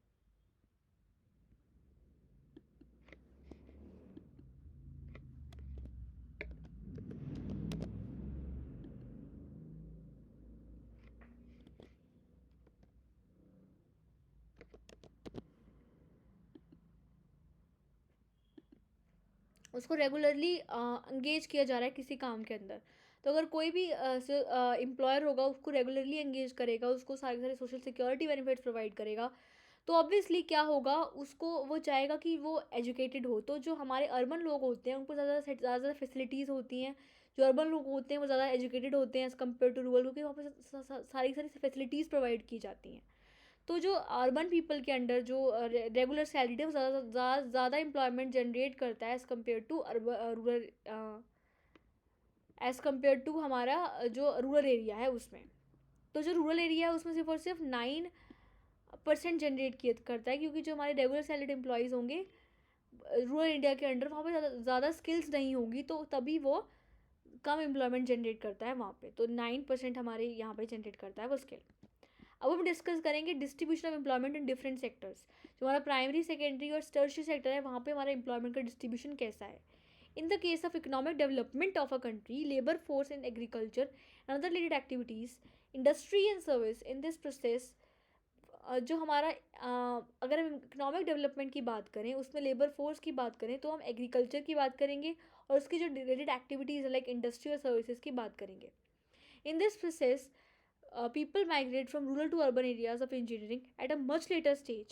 Industrial sector begins to lose its share of employment as a service as it enters a period of leopard expansion. Generally, we divide all economic activities into the following: different industrial divisions, agriculture, mining and quarrying, manufacturing, gas and water supply, construction, trade, transport, etc. तो हमारे अगर हम employment की बात करें कि distribution कैसा है हमारे एम्प्लॉयमेंट का डिफरेंट सेक्टर्स के अंदर, तो हम बात करेंगे मेनली प्राइमरी सेक्टर के अंदर, सेकेंडरी सेक्टर के अंदर और टर्शियरी सेक्टर के अंदर। तो प्राइमरी सेक्टर के अंदर हमारी जो एम्प्लॉयमेंट होगी वो मेनली हमारी कौन कौन सी एक्टिविटीज़ आ जाती हैं। तो ये आ जाएगा इसमें, तो ऑब्वियसली एग्रीकल्चर आएगी, माइनिंग आएगी और क्वेरिंग आएगी। अगर हम उसकी बात करें, प्राइमरी सेक्टर की बात करें, तो इसमें आ जाएगी हमारी एग्रीकल्चर सेक्टर और माइनिंग। और अगर हम सेकेंडरी सेक्टर की बात करें तो इसमें मैन्युफैक्चरिंग आ जाएगी, वाटर सप्लाई आ जाएगा, गैस आ जाएगा और कंस्ट्रक्शन आ जाएगा। अगर हमारा जो तीसरा सेक्टर है टर्शरी सेक्टर, तो टर्शरी सेक्टर के अंदर आ जाएगा हमारा ट्रांसपोर्ट, स्टोरेज और सर्विसेज का अंडर, राइट। अब हम डिस्कस करेंगे distribution rural employment in different sectors. तो हमारा जो रूरल डिफरेंट सेक्टर है उसमें एम्प्लॉयमेंट कैसे डिस्ट्रीब्यूट है, किस में ज़्यादा एम्प्लॉयमेंट है, प्राइमरी सेक्टर में ज़्यादा लोग एंगेज्ड हैं या सेकेंडरी सेक्टर में ज़्यादा लोग एंगेज्ड हैं। Employment in rural areas, 64.1% of the work force in rural areas are highly engage in primary sector. तो प्राइमरी सेक्टर में ज़्यादा लोग जो होते हैं वो रूरल में ज़्यादा एंगेज्ड हैं। तो प्राइमरी सेक्टर में हमारा 64.1 लोग जो हैं वो हमारे रूरल के अंडर एंगेज्ड हैं। रूरल एरियाज़ के अंडर जो 64.1% जो लोग हैं वो प्राइमरी सेक्टर के अंदर एंगेज्ड हैं, और जो हमारे 20.4% हैं वो सेकेंडरी सेक्टर के अंडर एंगेज है रूरल इंडिया के अंडर। और अगर हम टर्शरी की बात करें तो 15.5% जो है वो टर्शरी के अंडर एंगेज है रूरल सेक्टर के अंदर। और अर्बन की बात करें तो हम private sector has the lease which just 66.5% of activities like agriculture, mining. तो अर्बन की बात करें तो वहाँ पे सिर्फ और सिर्फ 6.7% लोग हैं जो हमारे एग्रीकल्चर, माइनिंग और इन सब एक्टिविटीज़ के अंदर एंगेज्ड हैं। और अगर हम उसकी बात करें सेकेंडरी सेक्टर की बात करें तो हमारे 35% जो लोग हैं अर्बन एरियाज़ के अंडर वो एंगेज्ड हैं। और टर्शरी सेक्टर के अंडर हमारे 58.3% लोग जो हैं वो एंगेज्ड हैं टर्शरी सेक्टर के अंडर अर्बन एरियाज़ में। तो जो अर्बन एरिया में सबसे ज़्यादा लोग हैं वो टर्शरी सेक्टर के अंडर एंगेज्ड हैं, और प्राइमरी सेक्टर के अंदर जो रूरल एरियाज़ हैं वो सबसे ज़्यादा प्राइमरी सेक्टर के अंडर एंगेज है रूरल इंडियाज़ के अंडर। तो ये है हमारा कुछ ना कुछ डाटा। अब हम डिस्कस करेंगे distribution of employment male and female in different sectors. ये जो एम्प्लॉयमेंट का डिस्ट्रीब्यूशन है वो मेल और फीमेल के अकॉर्डिंग कैसा है। Male employment 43.6% of the male population is in primary sector, 26.9% of the male focuses and engage in secondary sector, and services provide employment to 30.5% of the male workers. तो जो mail workers है, अगर हम mail और female की बात करें कि कितने लोग किस एक्टिविटी में एंगेज हैं, तो मेल और फीमेल की बात आ जाएगी। तो जो मेल एम्प्लॉयमेंट है वो है हमारा 43.6। जो मेल पॉपुलेशन है वो प्राइमरी सेक्टर के एंगेज है, जो 26.9% है वो सेकेंडरी के अंडर एंगेज्ड है, और टर्शरी के अंडर हमारी 30.5% एंगेज्ड है। अगर हम फीमेल की बात करें तो women focuses concentration is also high. The primary sector के अंदर जो हमारी वुमेन है वो 68.8 है, और 43.6% जो है हमारी सेकेंडरी सेक्टर के अंदर एंगेज्ड है, और टर्शरी सेक्टर के अंदर जो हमारी लोग हैं वुमेन में एंगेज्ड हैं वो है 20%, राइट। तो सभी सेक्टर के अंदर जो एंगेज है वो है 17.2% हमारी एंगेज्ड है। तो ये हमारा कुछ ना कुछ डाटा। तो अब हम डिस्कस करेंगे जॉबलेस ग्रोथ का meaning. Jobless growth refers to situation in which the economy is able to produce more goods and services without a proportionate increase in employment opportunities. तो अगर जॉबलेस ग्रोथ की बात की जाए तो जॉबलेस ग्रोथ का मतलब एक ऐसी सिचुएशन जिसमें इकॉनमी ज़्यादा से ज़्यादा गुड्स एंड सर्विसेज प्रोड्यूस कर रही है, बट उससे हमारी एम्प्लॉयमेंट अपॉर्चुनिटीज़ इंक्रीज़ नहीं हो रही हैं। मतलब गुड्स एंड सर्विसेज तो इंक्रीज़ हो रहे हैं, बट उससे इंक्रीज़ एम्प्लॉयमेंट अपॉर्चुनिटीज़ इंक्रीज़ की जानी चाहिए, वो इंक्रीज़ नहीं की जा रही हैं।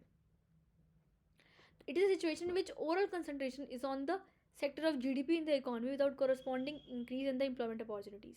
तो अगर लोग कॉन्ट्रीब्यूट कर रहे हैं, हमारी गुड्स एंड सर्विसेज इंक्रीज़ हो रही हैं, तो ऑब्वियसली जीडीपी तो इंक्रीज़ हो रही है, बट उस जीडीपी की इंक्रीज़ की वजह से हमारी जो एम्प्लॉयमेंट अपॉर्चुनिटीज़ है वो इंक्रीज़ नहीं की जा रही। तो जीडीपी इंक्रीज़ बट हमारी एम्प्लॉयमेंट अपॉर्चुनिटीज़ जो है वो बिल्कुल सेम रह रही हैं। तो यही मतलब है जॉबलेस ग्रोथ का।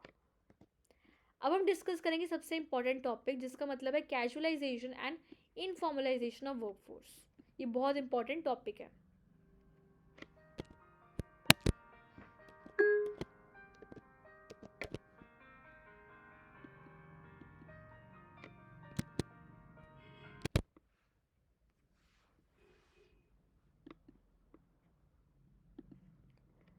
Over the last decade, there has been a considerable shift of self-employed and regular salaried employees to casual week work. The process of moving from self-employed and regular salaried employees to casual wage work is known as casualization of workforce. तो हमारे कुछ past years में क्या हुआ है कि हमारा बहुत ज़्यादा शिफ्ट हुआ है हमारा रेगुलर सैलरीड एम्प्लॉयज़ और सेल्फ एम्प्लॉयमेंट से कैजुअल वेज वर्क। तो सेल्फ रेगुलर सैलरीड से हमारा कैजुअल में शिफ्ट हुए कि जो लोग रेगुलरली एम्प्लॉयड थे उन्होंने शिफ्ट कर लिया कैजुअल वेज वर्क की, थोड़ा टाइम के लिए वो एम्प्लॉयड रहेंगे। जो शिफ्ट होता है हमारा जो रेगुलर से कैजुअल वेज वर्क के लिए, उसको हम कहते हैं casualisation of workforce, right. Informal education of workforce, तो ये होता है हमारा कैजुअलाइजेशन ऑफ वर्कफोर्स। अब हम डिस्कस करेंगे इनफॉर्मलाइजेशन ऑफ वर्कफोर्स का क्या मीनिंग है। Informalisation of workforce refers to situation in which the population of workforce in the informal sector of the workforce increases.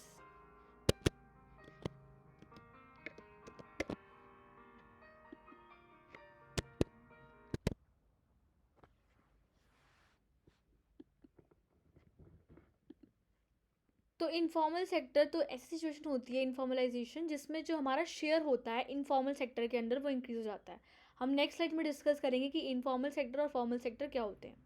तो जो इनफॉर्मल सेक्टर का शेयर होता है हमारी टोटल पॉपुलेशन का, जो इनफॉर्मल सेक्टर का जो शेयर होता है वो इंक्रीज हो जाता है हमारी इनफॉर्मलाइजेशन ऑफ वर्कफोर्स के under.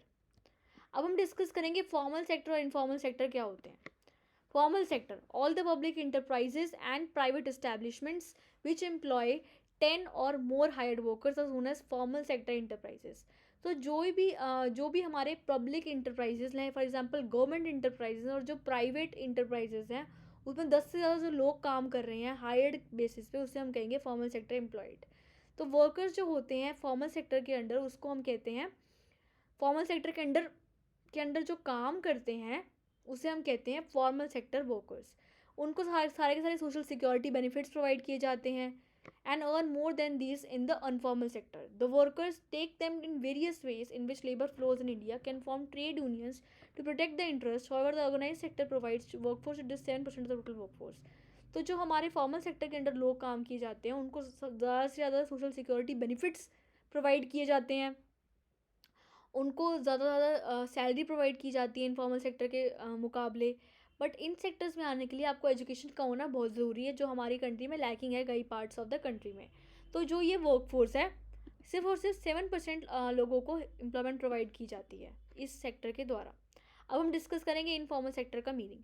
Informal sector accounts to those private enterprises which hire less than 10 workers in this enterprise, for example farmers, agriculture labourers accounts of smaller enterprise. तो इनफॉर्मल सेक्टर का मतलब होता है ऐसे प्राइवेट एंटरप्राइजेस जिसमें 10 से कम लोग काम कर रहे हैं और उनको कुछ कुछ टाइम के लिए सिर्फ और सिर्फ इनकम जनरेट होती है उनकी, और बाकी टाइम के लिए वो अनएम्प्लॉयड रहते हैं, तो उससे हम कहते हैं informal sector employees. For example farmers, agriculture labourers. तो एग्रीकल्चर के अंडर जो लेबरर्स होते हैं, तो जो फार्मर्स होते हैं वो सिर्फ और सिर्फ कुछ टाइम के लिए एम्प्लॉयड होते हैं, बाकी टाइम के लिए वो इतने अच्छी तरह एम्प्लॉयड नहीं होते, तो उससे हम कहते हैं इनफॉर्मल सेक्टर के अंडर। तो जो 90% लोग होते हैं हमारे इंडिया के अंदर वो इस सेक्टर के अंदर इनफॉर्मल सेक्टर के अंडर एम्प्लॉयड है। पॉपुलेशन फाउंड इन द अग्राइज sector, for example small farmers, houses, industries.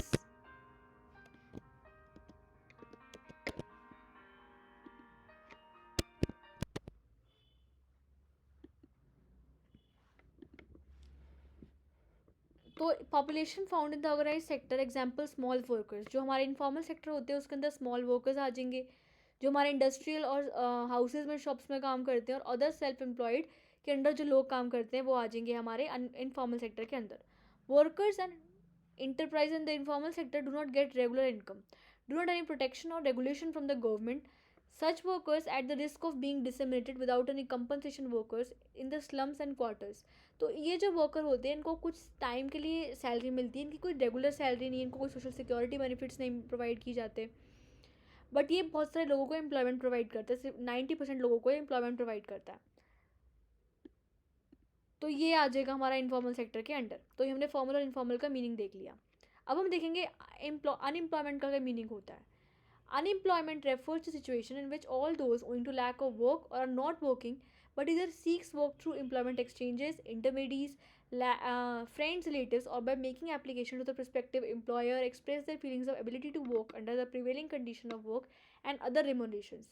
तो अनएम्प्लॉयमेंट का मतलब होता है ऐसी सिचुएशन जिसमें लोग काम करना चाहते हैं बट उनको काम मिल नहीं रहा है, या वो उनको काम हो सकता है ना मिल रहा हो, वो काम नहीं कर रहे, या तो उनको काम चाहिए बट मिल नहीं रहा है, वो काम ढूंढते हैं एम्प्लॉयमेंट एक्सचेंजेस के द्वारा, अपने फ्रेंड्स की हेल्प लेके, या तो बीच में किसी को कहेगा कि मुझे काम दिलवा दो, अपने रिलेटिव से पूछते हैं कि मुझे कुछ काम चाहिए, या तो जो एम्प्लॉयर है उसके बाद एप्लीकेशन भेजते हैं कि मेरा प्लीज़ एप्लीकेशन अप्रूव करवा के मुझे काम दे दो, और एक्सप्रेस करते हैं अपनी एबिलिटी काम करने की, तो उसे हम कहेंगे अनएम्प्लॉयमेंट के अंडर। तो अपनी एबिलिटी बताते हैं कि प्लीज़ मुझे काम पे रख लो इस वेज रेट पे। तो ऐसी सिचुएशन जिसमें लोग काम कर रहे हैं, या तो काम नहीं कर रहे, या तो करना चाहते हैं उनको मिल नहीं रहा है, तो वो सब अनएम्प्लॉयमेंट के अंडर आ जाएंगे। तो अनएम्प्लॉयमेंट जो होती है हमारी 3 टाइप्स की होती है। फर्स्ट आ जाएगी disguised unemployment. It is an employment, it refers to a state in which most people engage in a work then they really needed. तो अगर ज़्यादा लोग काम कर रहे हैं एक पीस ऑफ लैंड में, उतने चाहिए नहीं, उससे ज़्यादा काम कर रहे हैं, तो वो जो बाकी लोग बचे होंगे उसे हम कहेंगे डिसगाइज्डली अनएम्प्लॉयमेंट। अगर वो सारे लोग हट भी जाएंगे तो उनका कोई फ़ायदा नहीं होगा, हमारी जो आउटपुट है उस पर कोई असर नहीं पड़ेगा। फॉर एग्जाम्पल एक प्लॉट ऑफ लैंड है, उस पर हमारे 10 लोग काम कर रहे हैं, बट ज़रूरत है काम करने की सिर्फ और सिर्फ 8 लोगों की। तो जो सिर्फ और सिर्फ 5 लोगों की ज़रूरत है काम करने की, तो जो बाकी 5 लोग हैं वो हम कहेंगे कि बाकी 5 लोग डिसगाइज या अनएम्प्लॉयमेंट है। उनकी कुछ ना कुछ ज़रूरत नहीं है, बट वो ऐसे ही लगे हुए हैं काम करने के लिए। अगर उनको हम 5 लोगों को निकाल भी देंगे, सिर्फ और सिर्फ 5 लोग काम करेंगे इस हमारी पीस ऑफ लैंड में, तो कोई फ़र्क नहीं पड़ेगा उसके अंदर प्रोडक्टिविटी या आउटपुट के अंदर। तो सिर्फ तो हम कहेंगे कि जो बाकी 5 लोग हैं वो डिसगाइजली अनएम्प्लॉयड है, right. For example, a piece of land and 5 people are engage in the same job, 3 workers are disguisedly unemployment. तो उससे हम यही कहेंगे कि जो बाकी लोग बचे हुए हैं वो डिसगाइजली अनएम्प्लॉयमेंट है। It is the most permanent form of employment in the agriculture sector of developing countries. तो डिसगाइज अनएम्प्लॉयमेंट है सिर्फ बहुत ज़्यादा पॉपुलर मीन्स है। लोग एम्प्लॉयड तो होते हैं, बट वो कहते हैं कि हम काम कर रहे हैं वहाँ पे, बट उनको पता है कि उन लोगों की ज़रूरत नहीं है वहाँ पे, वो वैसे ही काम कर रहे हैं सिर्फ दिखाने के लिए हम काम कर रहे हैं। अगर उनको हम रिमूव भी कर देंगे तो कोई प्रोडक्शन पे इम्प्रूव नहीं आएगा। तो इंडिया में बहुत ज़्यादा कॉमन है ये वाला मेथड डिसगाइजली अनएम्प्लॉयड का। In the late 1950s, about one third of the agriculture workers of India are disguisedly unemployment. तो जो हमारे 1950s के अंडर 1/3 जो लोग हैं वो डिसगाइजली अनएम्प्लॉयड हैं। अब हम डिस्कस करेंगे सीजनल अनएम्प्लॉयमेंट का मतलब। It is that which occurs in certain seasons of the year, it is known as seasonal employment. तो जो एम्प्लॉयमेंट सिर्फ और सिर्फ कुछ सीजन्स में अकर होती है, सिर्फ और सिर्फ कुछ टाइम के लिए जो लोग होते हैं वो अनएम्प्लॉयड रहते हैं, बट पूरे टाइम वो एम्प्लॉयड रहते हैं, उसे हम कहते हैं seasonal unemployed. In India seasonal unemployment is free from prominently associated with agriculture. तो एग्रीकल्चर का अनएम्प्लॉयमेंट, अगर हम सीजनल अनएम्प्लॉयमेंट की बात करें तो ऑब्वियसली वो एग्रीकल्चर से लिंक करती है। Agriculture workers is seasonal and there is no unemployment opportunities in the village for all months of the year, so that there is no work for do on the farms. Men go to urban areas and look for jobs when they come back to their home villages as soon as the rainy season begins. Repeat of the season, unemployment varies from state to state depending upon the methods of farming, the condition.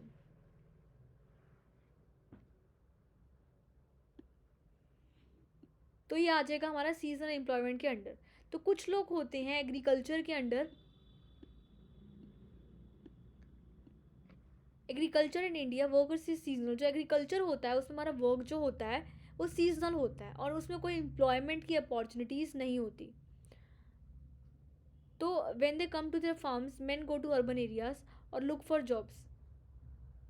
तो हमारे जो जो हमारा agriculture होता है उस पर काम सीजनल होता है, उसमें कुछ टाइम के लिए काम होता है। तो जब काम नहीं होता वो दूसरे शहरों में चले जाते हैं, वो काम की तलाश करते हैं। तो जो अनएम्प्लॉयमेंट अगर हुई, उनको काम नहीं मिला, वो सिर्फ और सिर्फ कुछ सीजन्स के लिए काम नहीं मिला, तो उसे हम कहेंगे seasonal unemployed.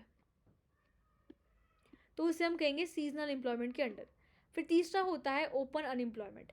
Open unemployment refers to economic phenomenon which people are able and willing to work at the prevailing wage but fail to get work. उनको वो काम करना चाहते हैं और वो विलिंग भी हैं काम करने के लिए, उनमें ताकत भी है, बट उनको काम नहीं मिल रहा है, तो उसे हम कहेंगे वो ओपन एम्प्लॉयमेंट है। Because such employment can never be seen and counted in terms of number of employed people.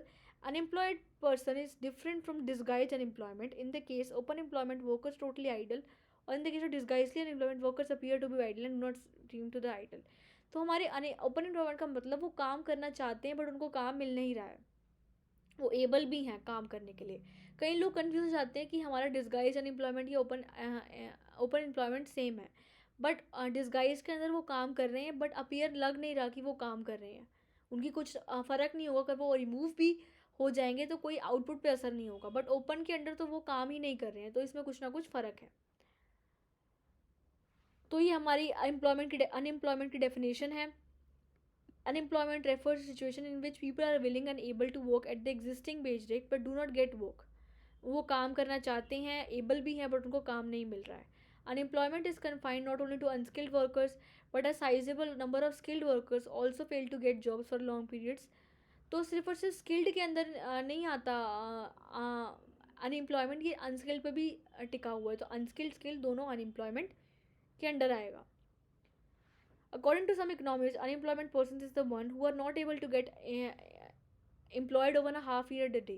तो कुछ इकोनॉमिस्ट कहते हैं कि अनएम्प्लॉयमेंट का मतलब होता है ऐसे लोग जो सिर्फ और सिर्फ आधे घंटे के लिए भी काम नहीं कर पा रहे हैं, उनको हम उसके अंडर इंक्लूड करेंगे अनएम्प्लॉयमेंट के अंडर. तो हम डिस्कस करेंगे employment is temporary even India. In India, people cannot remain temporarily employed for long because of discrete economic condition. As a result, airport with safer place and danger shops and clean and healthy surroundings.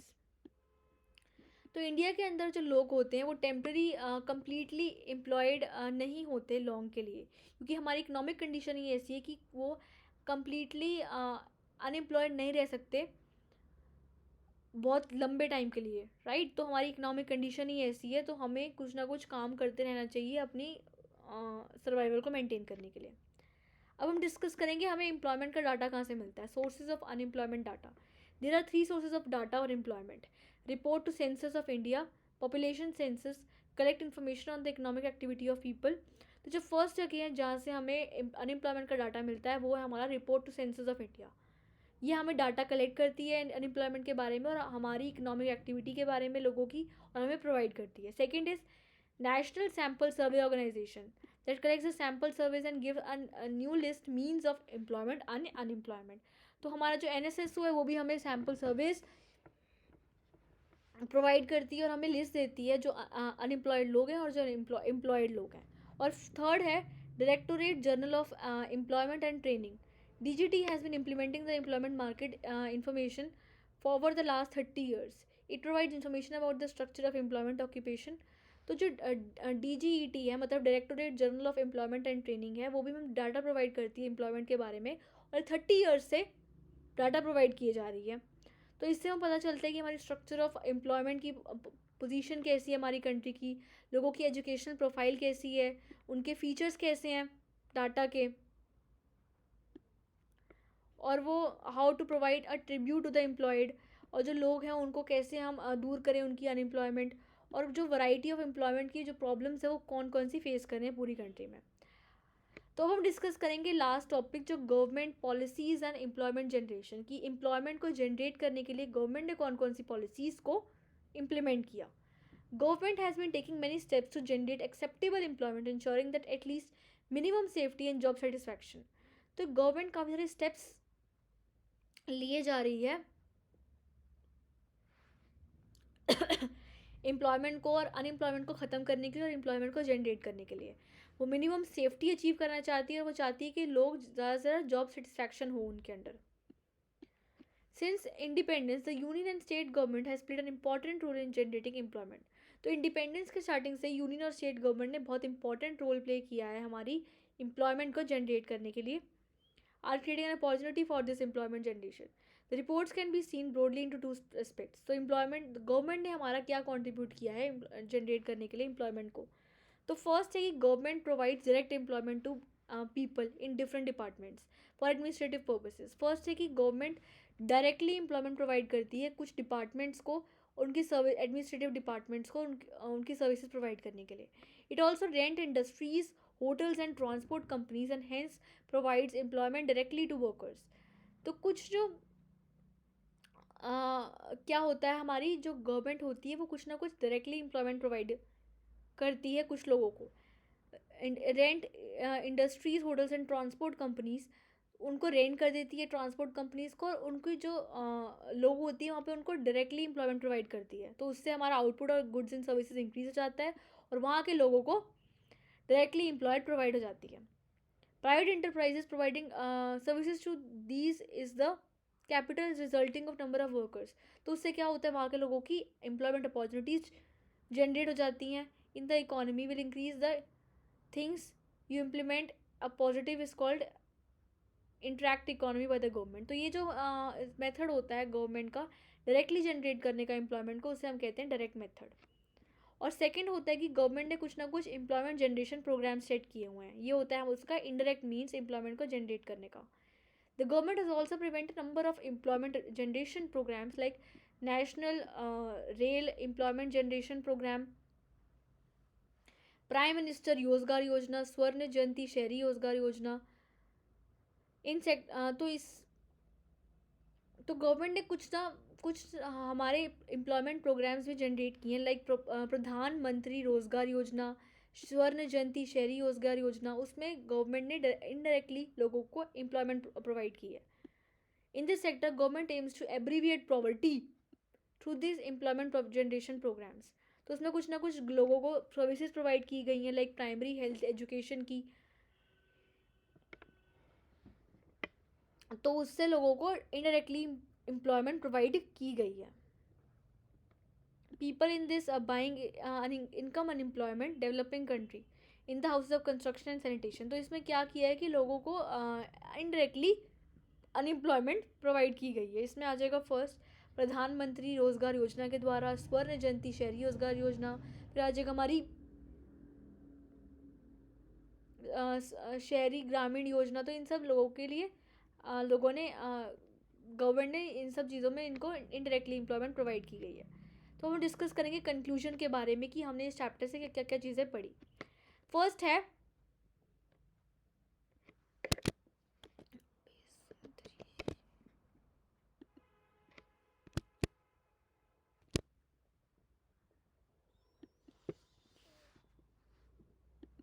तो हम conclusion के बारे में discuss करेंगे। There has been a change in the structure of workforce in India. तो हमारा first conclusion है कि ऑब्वियसली हमारा जो वर्कफोर्स है इंडिया का वो चेंज हुआ है। Service sector emerging as a prospective buyer with the expansion of service sector, newly emerging jobs are found in this sector। तो जो सर्विस सेक्टर है वो ऑब्वियसली एक प्रोस्पेक्टिव बायर एंगेज हुआ है। सर्विस सेक्टर से हमारा क्या हुआ है कि कुछ ना कुछ, जब से हमारा सर्विस सेक्टर आया है तो हमारी कुछ ना कुछ जॉब्स आई हैं हमारे सेक्टर में, कि जो हमारे जो एजुकेटेड लोग थे वो भी हमारे सर्विस सेक्टर के आने से वो आ गए हैं हमारी एम्प्लॉयमेंट के अंडर, और वो कंट्रीब्यूट कर रहे हैं हमारी जीएनपी के under. Technological advancement, with the help of technological advancement, efficient enterprises, individual enterprises work along with MNCs। तो टेक्नोलॉजिकल एडवांसमेंट से क्या हुआ है, हमारा जो स्मॉल इंटरप्राइजेस थी जो कम्पीट नहीं कर पाती थी हमारी लार्ज इंटरप्राइजेस के कारण, वो भी स्मॉल इंटरप्राइजेस भी लार्ज इंटरप्राइजेस के साथ आ गई हैं और वो हेड टू हेड कम्पीट कर रही हैं। सिर्फ और सिर्फ टेक्नोलॉजिकल एडवांसमेंट के साथ पॉसिबल हुआ है, वो भी एफिशिएंटली एमएनसीज के साथ कॉन्ट्रीब्यूट कर रही हैं। अब आउटसोर्सिंग से क्या बेनिफिट हुआ है, outsourcing of work. Outsourcing involves contracting out an activity to an outside specialised agency which is undertaken complete responsibility to handle on its own manpower. For example, many companies have started outsourcing sanitation and housekeeping services in the house itself।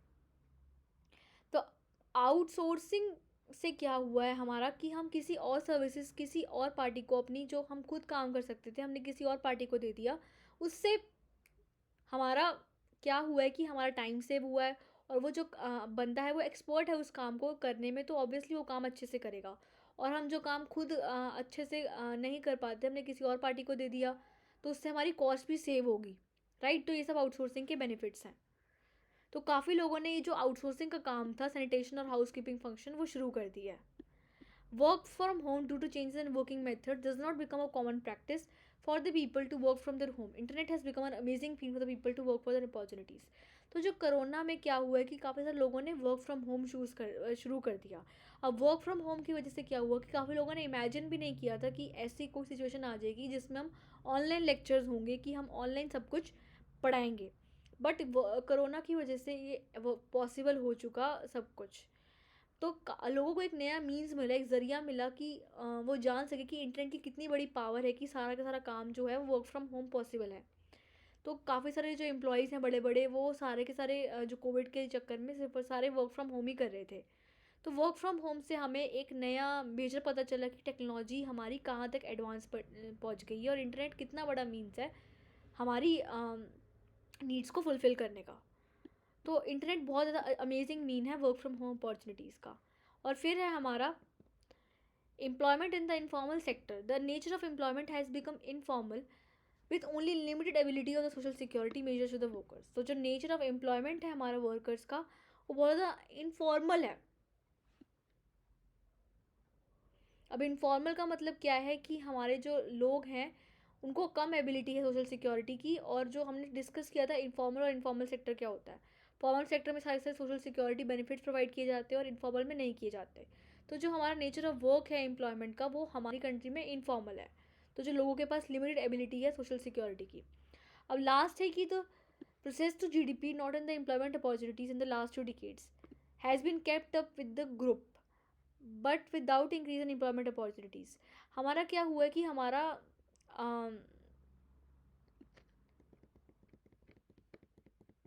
Jobless growth आ गई है हमारी country में। Jobless growth का मतलब होता है कि हमारी एम्प्लॉयमेंट इंक्रीज़ हो रही है बट उससे हमारा जीडीपी इंक्रीज़ हो रही है, बट उससे हमारी एम्प्लॉयमेंट एक्टिविटीज़ जनरेट नहीं हो रही, एम्प्लॉयमेंट इंप्रूव नहीं हो रही। तो ऐसे सिचुएशन को हम कहते हैं सिचुएशन को कि हमारा जॉबलेस ग्रोथ आ रही है। तो उस जॉबलेस ग्रोथ के कारण क्या हुआ है कि गवर्नमेंट ने इनिशिएटिव लेने स्टार्ट कर दिए एम्प्लॉयमेंट को रिमूव करने के लिए। लाइक गूगल इंडिया में लोगों ने गवर्नमेंट ने इनिशिएटिव्स लेने स्टार्ट कर दिए। उसने काफ़ी सारी डायरेक्टली एम्प्लॉयमेंट प्रोवाइड करी लोगों को, इनडायरेक्टली एम्प्लॉयमेंट प्रोवाइड करी। स्वर्ण जयंती, शहरी रोजगार योजना, ये सब प्लान्स लॉन्च किए, रूरल डेवलपमेंट गारंटी एक्ट। तो इस सब से पता चला कि हमारा कुछ ना कुछ हुआ है जनरेट। तो हमने इस चैप्टर में ये सब चीज़ें डिस्कस करी। हमने पहले डिस्कस किया अपना एम्प्लॉयमेंट और अनएम्प्लॉयमेंट का मीनिंग, फिर हमने डिस्कस किया वर्क के इंपॉर्टेंट पॉइंट्स, हमने डिस्कस किया वर्कर का मतलब क्या होता है, कौन हमारा कंट्रीब्यूट करता है ग्रॉस डोमेस्टिक प्रोडक्ट के अंडर, हमारा वर्कर्स के अंडर कौन कौन से चीज़ें इंक्लूड होती हैं, इकोनॉमिक एक्टिविटीज़ का क्या मीनिंग होता है, टाइप्स ऑफ वर्कर्स कौन कौन से होते हैं, लेबर फोर्स क्या होता है हमारा। हमारा जो इंडिया में एम्प्लॉयमेंट का नेचर है वो मल्टी फेस्ड है। लेबर फोर्स का मीनिंग क्या होता है, work force, labour force participation rate, worker population ratio, हमारी वर्कर पॉपुलेशन रेशो के इंपॉर्टेंट पॉइंट्स, एम्प्लॉयमेंट का मतलब, हमारे रेगुलर वर्कर्स क्या होते हैं, कैजुअल वर्कर्स क्या होते हैं।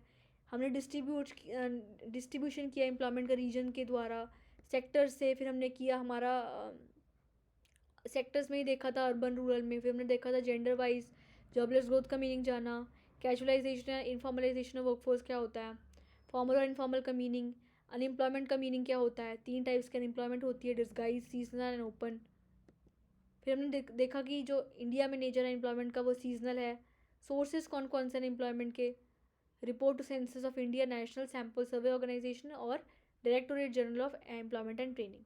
तो गवर्नमेंट की पॉलिसीज़ डिस्कस करी, डायरेक्टली एम्प्लॉयमेंट प्रोवाइड की जाती है, इनडायरेक्टली की जाती है। तो ये चैप्टर हमारा बहुत ज़्यादा सिंपल था और ये कंप्लीट हो चुका है आज। Thank you so much guys, आपने बहुत पेशेंटली हमें सुना इस पूरे चैप्टर को और बहुत आपने अच्छे से सुना। तो प्लीज़ हम होप करते हैं कि इसको आप अच्छे से आप रिवाइज करके आओगे आगे, और काफ़ी जल्दी हम पूरे सिलेबस को टर्म 2 के कंप्लीट कर देंगे। और इसको आपको अच्छे से करना है ताकि आपका जो कंसेप्ट हैं वो अच्छे से बिल्ड हो जाएँ, राइट। और thank you so much for listening to me. आप अपनी हेल्थ का अच्छे से ख्याल रखें और आपको पूरी की पूरी अपनी हेल्थ का ख्याल रखना है, वाटर अच्छे से पीना है, जिम जाना है, अपना योगा वगैरह करनी है और अपने चैप्टर्स को रिवाइज करते रहना है। आपको अपने बोर्ड में बहुत अच्छी परफॉर्मेंस देनी है। आई होप कि आप सारे टिप्स को फॉलो करोगे और अपने एग्जाम्स को प्रिपरेशन को बूस्टअप करोगे। And please like share subscribe to Edugrown. Bye.